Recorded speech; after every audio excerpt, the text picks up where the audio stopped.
Yo, peace and one. This is Malcolm Young, sitting out here at the BER, Young Hellions Mellifera Sanctum, LLC.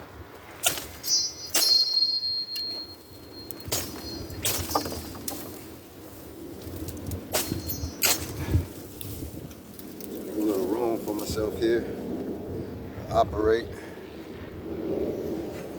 I'm going to take my time on this particular video. Hopefully everybody can see me okay. Hopefully everybody will be able to see the bees all right. And what I'm going to be doing today is, it's called queen grafting, as well as hive inspection. I'm going to work with the queen today. I think I got an hour length on my phone for a good video. So I'm going to try to show each and every segment of how I've developed as a beekeeper and as I've developed as a man, I guess. Because in everything that we do in nature, we learn about ourselves. So I'm hoping that a lot of y'all cats out there can learn a bit from me without me cussing at your asses, right? So what I'm gonna do is go ahead and introduce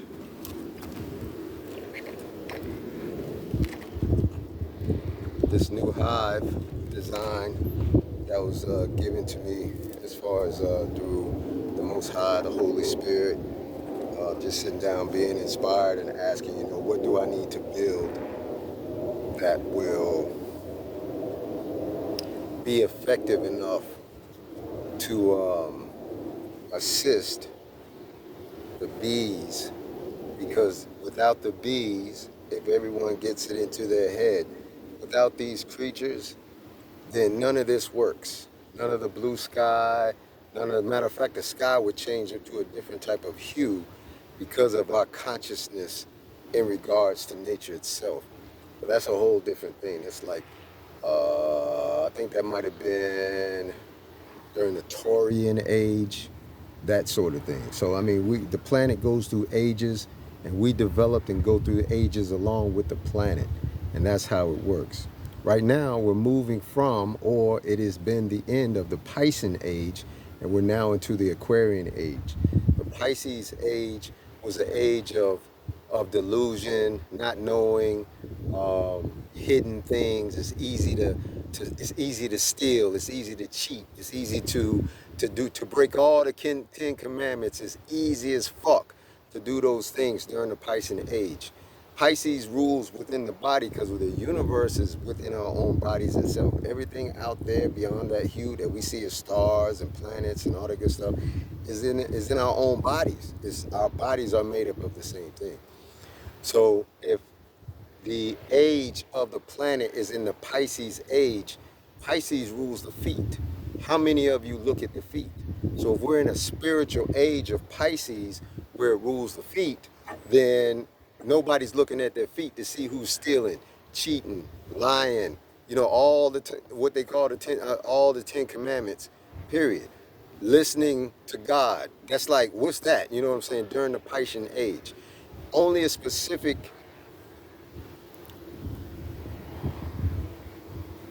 group of people that grabbed the previous age going into the Pisces age, that grabbed the knowledge from the previous age going into the Pisces age. I believe the age before that was Aries, the age of Aries. So that's a different type of, it's like war. Aries is all about war. You know what I'm saying? We're gonna fight each other, get the biggest weapon, yada, yada, yada, yada, right? So in that age, the knowledge was picked up, but so was the spiritual knowledge. Pisces rules the spiritual aspect of things. The spiritual aspect of things. The spiritual aspect of things is looking at the trees, looking at the bees, looking at the bushes, looking at the various flowers and so forth, and seeing that, oh, they breathe just like I do. That's spiritual in nature. That ain't got nothing to do with hand clapping and hitting the tambourine. That's got nothing to do with it. It's got nothing to do with sitting down, writing something down in a book. Nobody wrote anything down on a piece of paper to learn about nature. There was nobody that did that. A naturalist went out and just took pictures and said, oh, look at that. They would draw what they see. Oh, look at that. Naturalists are more in tune with nature. Spiritualism is the attunement of oneself to nature.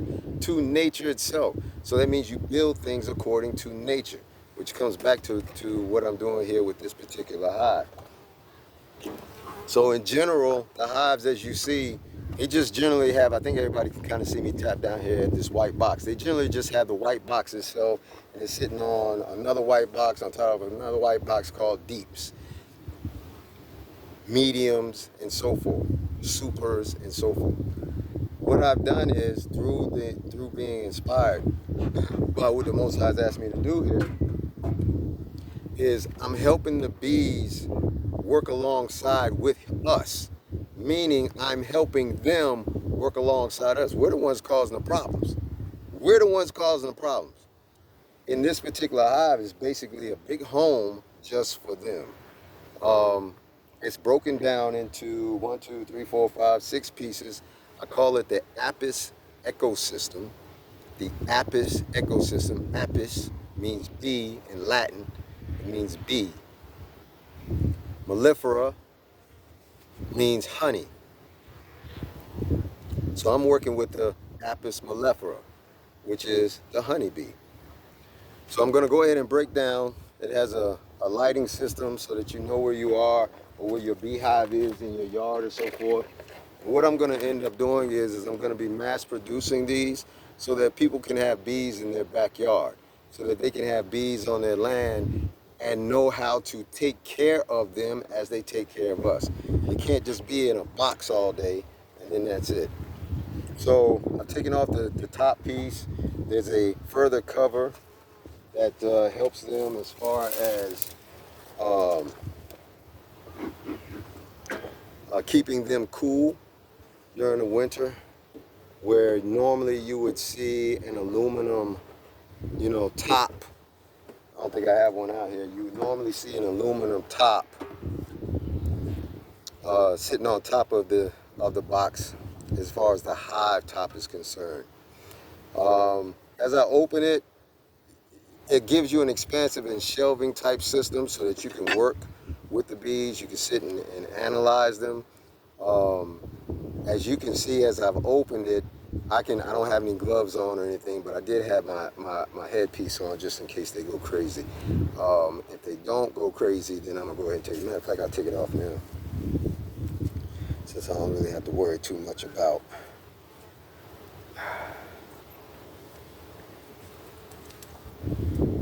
Set that there just in case. But everybody's calm. What I do on my bee yard is what is called, what I call softening the yard. We now have water out here at the bee yard now, so it's easier to soften the yard, meaning I spray the entire yard about 360 degrees, about 20 feet from each hive. And what that does is, so much water is going out there onto the plants and so forth that when I do break the hive open and they do go kind of crazy, they like to sit in certain areas. They're just, okay, what's going on? I don't know where to go. So they'll sit over on a leaf, and next thing you know, they're drinking the water and they're bringing it back to the hive. Not only are they bringing it back to the hive, but they're letting everybody inside the hive know, hey, there's plenty of water out here. We've been in the desert for so long. Hey, it looks like this guy, and they've already come across me and looked at my face as I was softening the yard, so they shouldn't be, out to sting me so much. And I say it that way because bees have a tendency to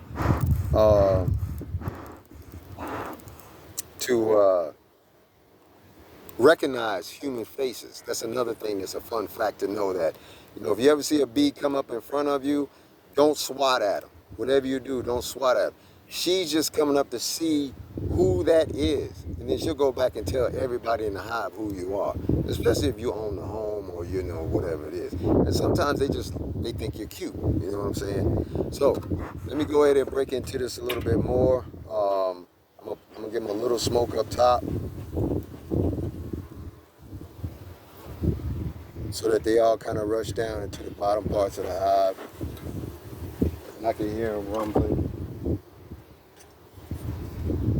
So as far as the Apis ecosystem is concerned, like I said, this is something that I want to bring to the suburbs. I want to bring it to farmers and so forth, so that they can take care of their hives, you know, in a ready type position, in a ready status, especially during the heat and the winter periods. One thing about this hive, I use 30 degrees on my angles to build out the shelving on it. And what it also does, if you can see on the side, is it provides a certain amount of shade, just natural shading, especially during the summertime, as the sun reaches its climax. It offers shading on all parts of the hive, whereas the normal commercial beehives, as they sit as is, the sun just beams right down on them. So there's a lot of science involved. It's not just, oh yeah, he's got some bees and you know, what's that motherfucker doing out there? He's stupid, you know, this type of shit. No, there's a science behind everything that we do. There's a science behind everything that you should be doing. That's the whole point of it all. If you're not working in the science in your life, like a science part, then you're not doing anything. You're just eating. You're just eating and shitting everywhere. You see what I'm saying? That's it. You know, there's no intelligence, right? And another thing is, I'm tired of motherfuckers saying how smart they are. Everybody's smart, but they failing. Let's be intelligent about what we're doing. I worked at corporate for 27 years, and I saw and heard a lot of smart motherfuckers talk shit. But let's get real. It's the intelligent individuals that's sitting over in the corners in the small war rooms with 3 or 4 people that's really building everything. Everyone else is kind of like a support mechanism that brings you coffee and says, hey, how you doing? You see what I'm saying? So let's get real about our lives. As soon as we get real about our lives, everything else will kind of fall into place. But if you're just out here to play, you're just fucking up somebody else's shit. You know what I'm saying? So don't get upset when you get stung. You understand what I'm saying? Because it's like, all right, life is gonna sting you. That means another human being will tear your ass up. That's what they want to do, because you fucking up. Because you fucking up. You know what I'm saying? So I'm gonna sit this over to the side here, and one thing about these particular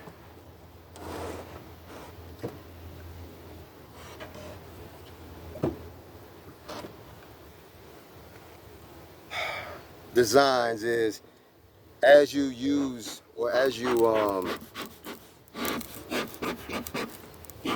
get some smoke going back down again, as you open each one of the hives and you have to move equipment around, you can place the box on top of, you know, the shelving and stack it on up as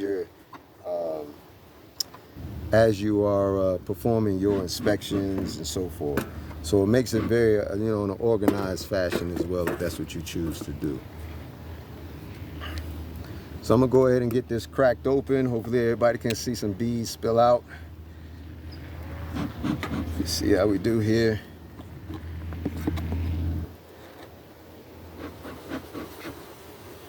I'm just gonna kind of force them down.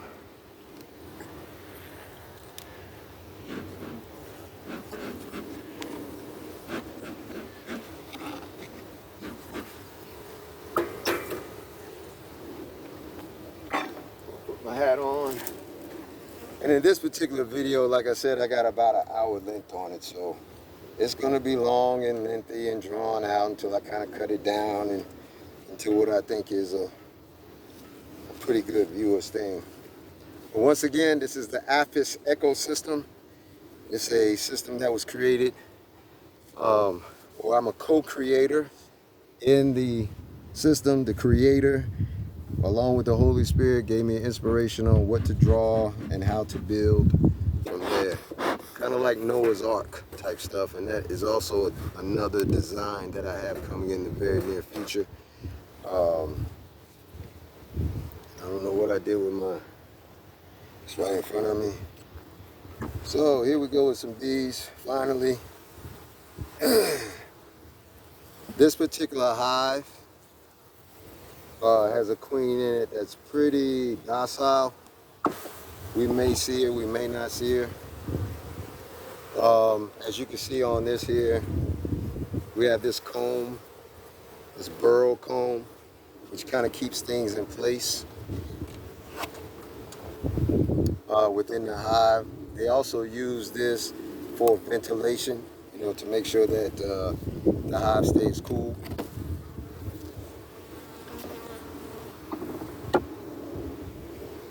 Another thing that is noticeable, I mean, I'm kind of getting the detail of it, but all of this stuff, this propolis around the edges here, that keeps everything sealed up. Whenever you see this inside of a beehive, that's a good sign that they're very healthy as well. So everybody's gonna start making their way back up to the top here, which is cool. Just kind of taking a look at them to see how they're doing. They're starting to gorge on honey.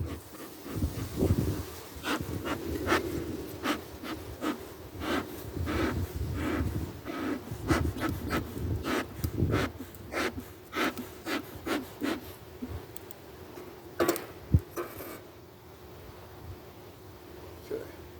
Matter of fact, I see a very good, strong pat of honey. I'll see how that looks as we go through it.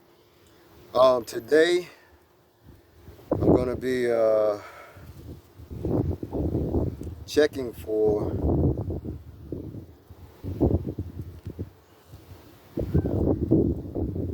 frames of brood that have just been born, 1 to 3 days old, and I'm going to transfer them into another, always that first one. If you can get the first one out without pissing them off, then you're good.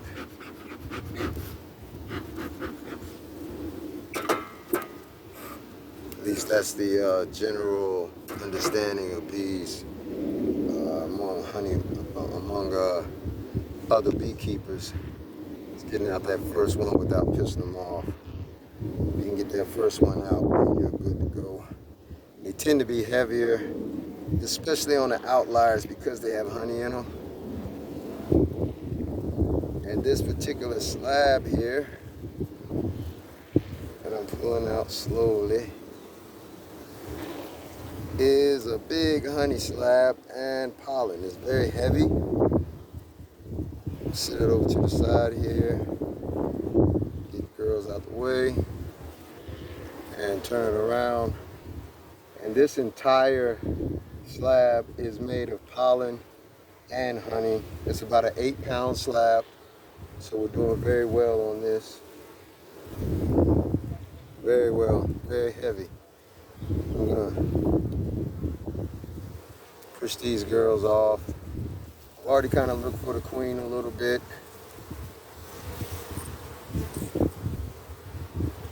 As I'm kind of moving along, I know that this is a food area for them. I'm going to place this over here on the side here.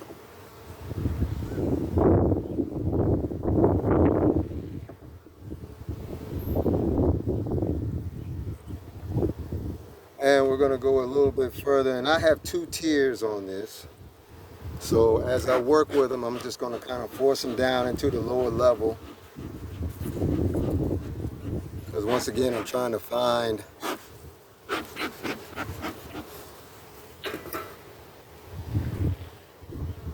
the brood.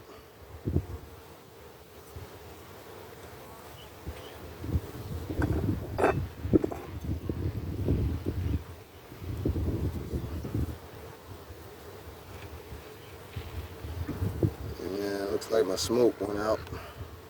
So I might have to start my video again.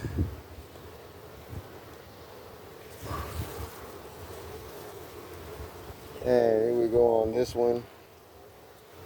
Hope everybody can see that.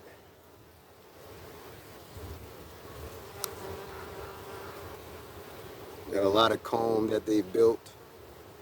This looks like they're starting to transfer. This was once a brood chamber, and now it's honey and some brood on the outliers. Looking for the queen. I don't see her here. I wouldn't expect to. Because it looks like they're actually filling this in with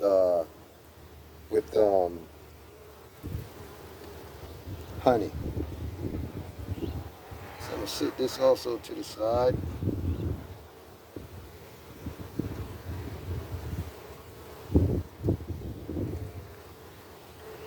And we've got millions of bees in here, which is good. I'm trying to get them pissed off so much.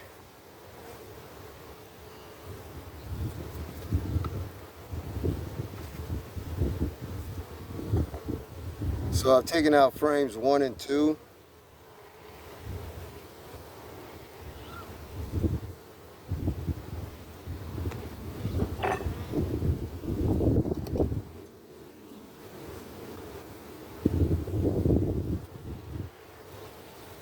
Going into frame 3, 1 and 2 had food storage, pollen storage, honey storage. Now we're getting into the brood. I might find a queen on one of these.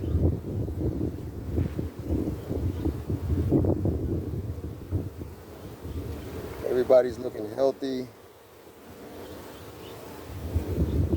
I don't see the queen.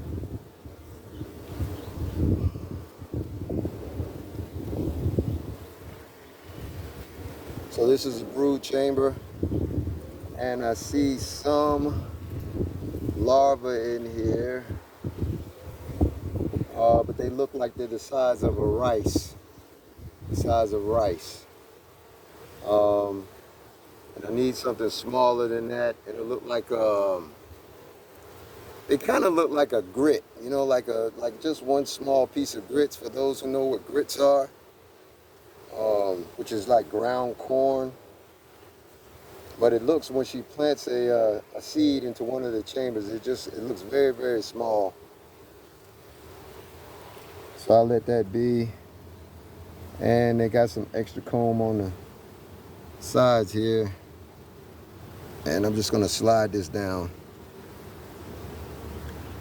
over to the side here.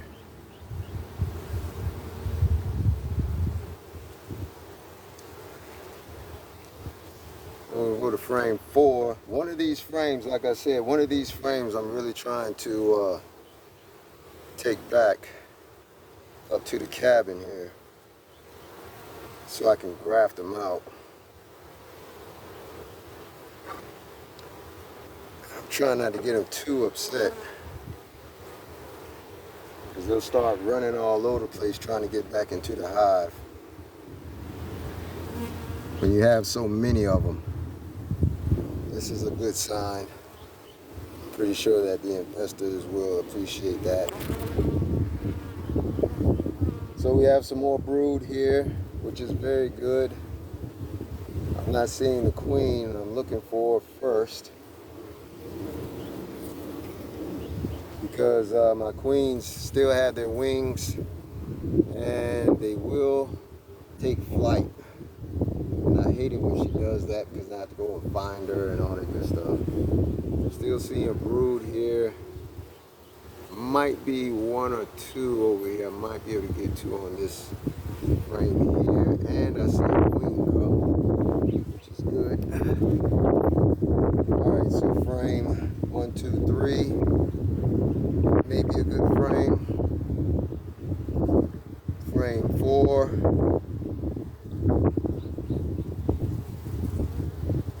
Looking for the queen.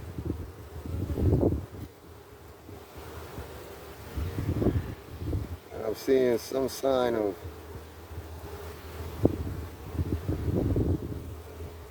looks like something might have attacked them over on this side once. I have to look at it again in another few days, but it looks like either they're closing themselves off, the larvae close themselves off, or something is dying inside. I'm not quite sure. Whenever you see anything kind of dying inside, it could be a sign of infestation.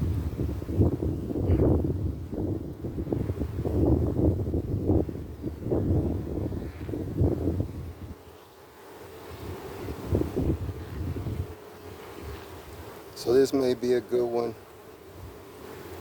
to pull from.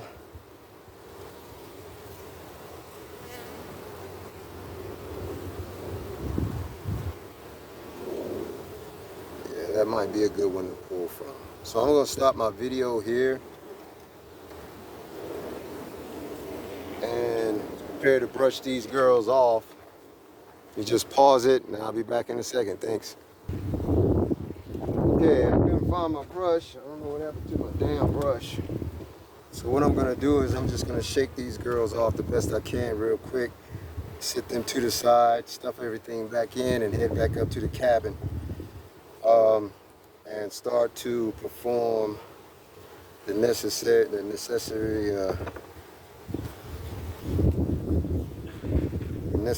scientific process of getting these females to propagate.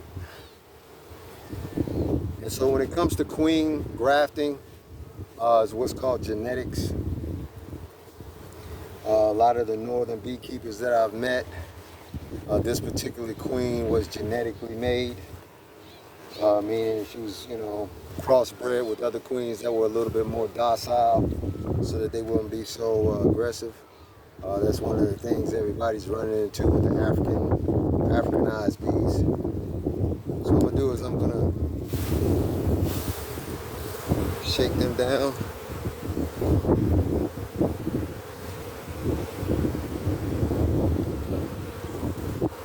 And place this over to the side here.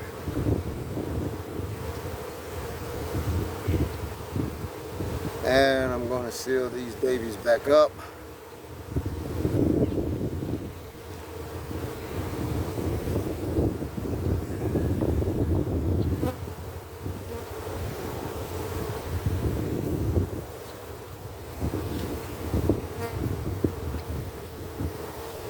And I hate bee gloves. I think that's the worst thing that a beekeeper could ever deal with or buy is some bee gloves, because they don't help at all. More cumbersome because you can't feel the frames, and the honey and all the wax and stuff sticks to the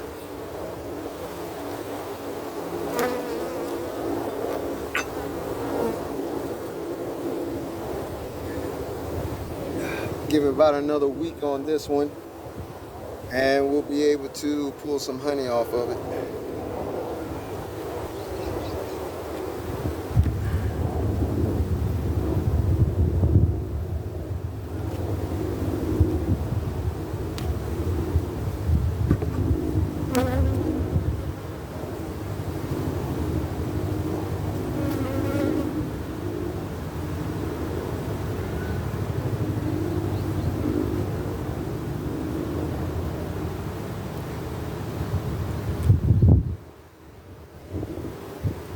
All right.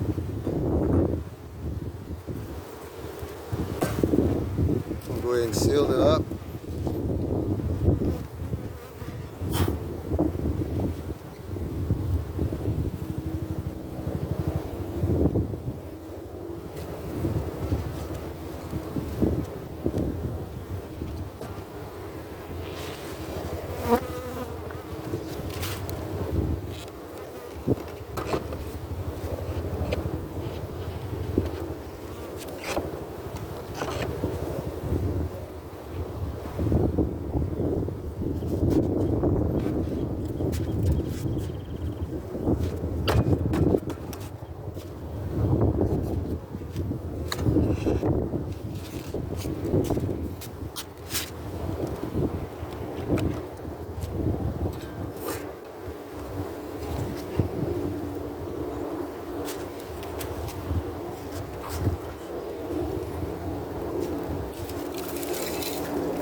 We'll put our top cover on.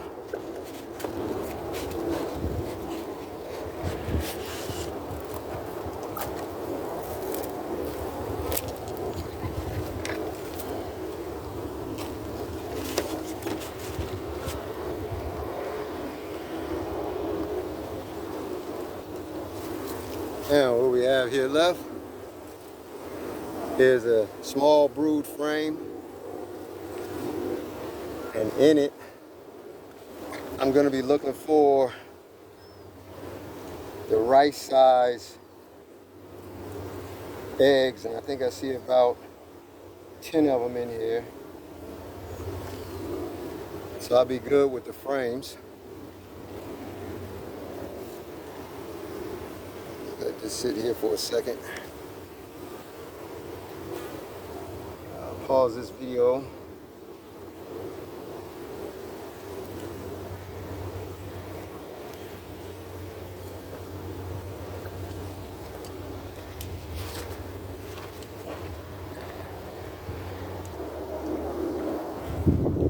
All right. This is Queen Cups, modified through plastic signatures. And I'll be getting the larva out of